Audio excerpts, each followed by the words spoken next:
एक बार सोच लो, 21 रातों तक रोज एक नए यक्ष के साथ तुमको रात गुजारनी पड़ेगी और इस तरह तुमको यक्ष लोक के 21 यक्षों की शक्तियां प्राप्त होंगी। उसके बाद तुम यक्ष देवी बन जाओगी और तुम्हारा नाम होगा यक्षिणी। यक्षिणी, मैं इसके लिए तैयार हूँ। ऐसा सुनते ही यक्षिणी ने अवंतिका को कस के अपने गले लगा लिया। देखते ही देखते दोनों वहां से गायब हो गए।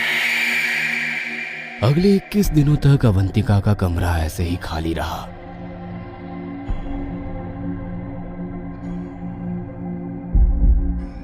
जेनेट को उसकी आवाज आनी भी बंद हो गई थी, लेकिन उसकी हिम्मत नहीं थी कि कमरे का दरवाजा खटखटाकर उससे कुछ सवाल करे।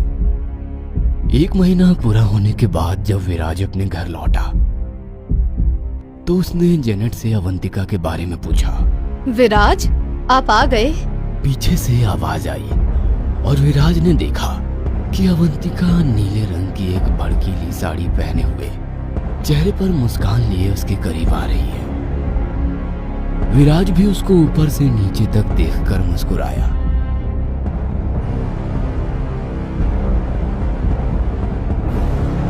अरे वाह, आज तो तुम्हारा एक अलग ही रूप सामने आया है। हाँ, आपने सही कहा था, लड़की को सिर्फ प्यार और पैसे के अलावा कुछ नहीं चाहिए होता।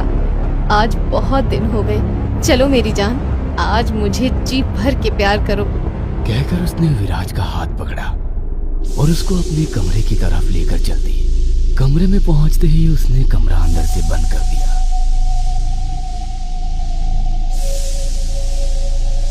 और विराज ने उसकी कमर को पकड़कर अपने करीब खींच लिया। अब उन दोनों को एक दूसरे की सांसें महसूस हो रही थी। अवंतिका ने विराज को बेड पर धक्का दे दिया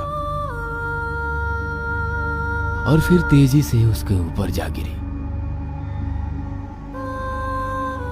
फिर अवंतिका का हाथ धीरे धीरे लैंप की तरफ बढ़ा और स्विच दबाते ही कमरे में अंधेरा हो गया। सुबह जब विराज की आंख खुली तो अवंतिका उससे लिपटी हुई सो रही थी।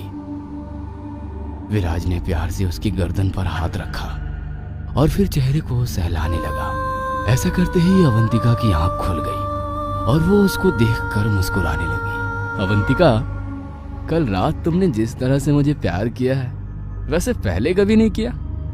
इससे पता चलता है कि मुझसे दूर रहकर तुम कितनी बेचैन थी। अवंतिका उठकर बैठ गई